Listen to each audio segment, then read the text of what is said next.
రెండుసార్లు వైకాపా పార్టీ నుంచి మంగళగిరిలో ఎవరు గెలిచారండి? ఆయన పేరేంటండి? ఆల రామకృష్ణారెడ్డి గారు. సో ఇప్పుడు సడన్ గా ఓడిపోతున్నాను తెలిసి లేచి ఏదో మ్యాజిక్ చేయాలని ప్రయత్నిస్తే అది ఫెయిల్ అవుతుంది. వాళ్ళ పార్టీ 2 సార్లు ఇచ్చింది కదండి. ఆల రామకృష్ణారెడ్డి గారికి 2 సార్లు టికెట్ ఇచ్చింది కదా, 2014, 2019లో.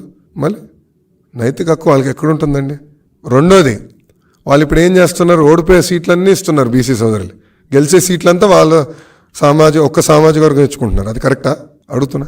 గుంటూరు వెస్ట్ ఇచ్చారు, వేవ్లో కూడా గెలవలేదు వాళ్ళు. నంబర్ 1. మంగళగిరి 2 సార్లు గెలిచారు, ఈసారి గ్యారంటీగా వైకాపా పార్టీ ఓడిపోతాం ఖాయం. అది తెలిసే ముందలు తప్పించారు. దానికన్నా ఏం చేశారు చెప్పండి? కడప ఎంపీ ఇవ్వమనండి, బీసీలకి కడప ఎంపీ ఇవ్వమనండి. ఎవరు ఇవ్వద్దంటున్నారు? గెలిచే సీటు కదా, గ్యారంటీ గన్ షాట్ సీట్ కదా, సొంత బంధువు కాదని ఇవ్వమనండి, అప్పుడు ఒప్పుకుంటా. ఓకే, గెలిచే సీటు ఉంది కదా పులివెందల, అది ఇవ్వమనండి.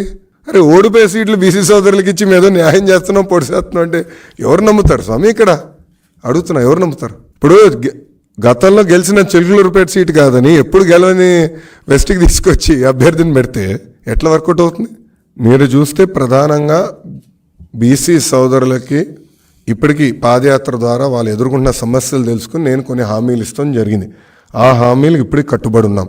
ఒక ఉదాహరణ, బీసీ సోదరులకి మత్స్యకారుల సోదరులకి 217 జియో తెలుగుదేశం పార్టీ అధికారంలోకి వచ్చిన మొదటి 100 రోజుల్లో మేము రద్దు చేస్తానని కూడా చెప్పాం. మీ పిల్లలు ఇంటర్మీడియట్ మరియు ఎంసెట్ చదువుతూ సబ్జెక్ట్స్ లో కన్ఫ్యూజ్ అవుతున్నారా?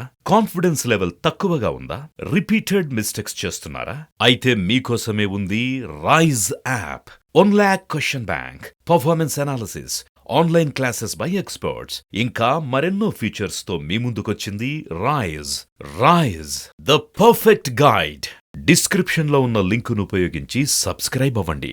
సో చాలా స్పష్టంగా ఉపకులాల వారిగా వాళ్ళు ఎదుర్కొంటున్న సమస్యలు ఏంటి, రేపు మన ప్రభుత్వం ఏర్పడిన తర్వాత ఎలా అమలు చేస్తామని కూడా చాలా స్పష్టంగా చెప్తాం జరుగుతుంది. ఇంకో పక్కన 54 ఉపకులాల వారికి 54 కమిటీలు, సాధికార కమిటీలు మేము గతంలోనే వేసాం.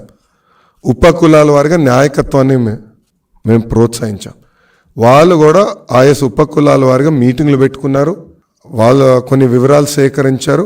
అవి కూడా రేపు మేనిఫెస్టో ప్రకటించినప్పుడు దాంట్లో మేము పెడతాం. ఒక్క లోన్ వచ్చిందని నిరూపించమనండి, ఒక్క బీసీ సోదరికి లోన్ ఇచ్చారని ప్రభుత్వం నిరూపించమనండి. ఒకరే ఒకరికి లోన్ ఎక్కడ ఇవ్వరు, పనిముట్లు ఇవ్వరు. తరతరాలుగా మత్స్యకారుల చేతుల్లో ఉన్న ట్యాంకులు తీసుకెళ్లి పెత్తందారుల చేతులకు ఇస్తారు.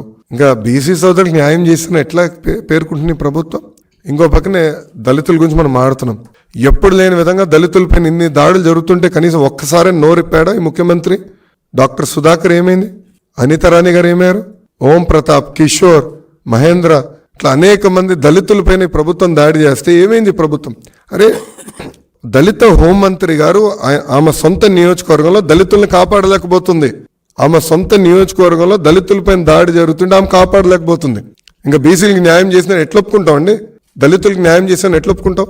సో బస్సు వేసుకుని తిరిగినంత మాత్రాన తప్పు ఒప్పదు కదా. డీబీటీ కనిపెట్టాడు స్వామి, బటన్ జగన్ కనిపెట్టాడా? 2009 ఎన్నికల మేనిఫెస్టోలో ఆనాడు తెలుగుదేశం పార్టీ డీబీటీ ప్రకటించింది. అది 2014లో మేము అమలు చేశాం. ఇప్పుడు బీసీ కార్పొరేషన్ ఎందుకు ఏర్పాటు చేస్తామండి? బీసీ సోదరుల్ని పేదరికం నుంచి శాశ్వతంగా బయటికి తీసుకొచ్చేదానికే సంక్షేమ కార్యక్రమాలు చేస్తాం, స్వయం ఉపాధి కల్పిస్తాం. సో సబ్సిడీ ద్వారా లోన్లు అందజేస్తాం, పనిముట్లు అందజేస్తాం. అది మా ఎజెండా. అది ప్రభుత్వం ఎక్కడ చేసింది నాకు చెప్పమనండి. అంటే రొటీన్గా ఇచ్చే పెన్షన్లు, అరకొర ఇచ్చే స్కూల్ ఫీ రీంబర్స్మెంట్, అర్ధ వడ్డీ, ఇవన్నీ దాంట్లో రాసేసుకుని బీసీలకి మేము న్యాయం చేసామంటే ఇది ఎంతవరకు కరెక్ట్? మేము చూసాం కదా, మా కౌన్సిల్ ఉన్నప్పుడు మాకు కూడా పుస్తకాలు ఇచ్చేవారు కదా, అయ్యే ఉండేది. కానీ ఒక్క లోన్ ఇవ్వలా. అంతెందుకు దళితులకు అయితే దళితులకు రావాల్సిన 27 సంక్షేమ కార్యక్రమాలు రద్దు చేసింది ప్రభుత్వం. దాని గురించి మాట్లాడమందాం. బీసీ సోదరులకు ఎందుకు విదేశీ విద్య కట్ చేసింది? పీజీ ఫీ రీంబర్స్మెంట్ ఎందుకు కట్ చేసింది? బెస్ట్ అవైలబుల్ స్కూల్ ఎందుకు కట్ చేసింది? కనీసం ఆంధ్ర రాష్ట్రంలో ఒక్క కమ్యూనిటీ భవనం కూడా పూర్తి చేయలేదండి. 80% పనులు తెలుగుదేశం పార్టీ అధికారంలో ఉన్నప్పుడు పూర్తి చేశాం. మిగిలిన 20% పనులు కూడా పూర్తి చేయలేదు ప్రభుత్వం. నేను అనేక సెల్ఫీలు కూడా దిగి చూపించా పాదయాత్రలో. మళ్ళీ వీళ్ళెట్లా క్లెయిమ్ చేస్తారండి న్యాయం చేశామని?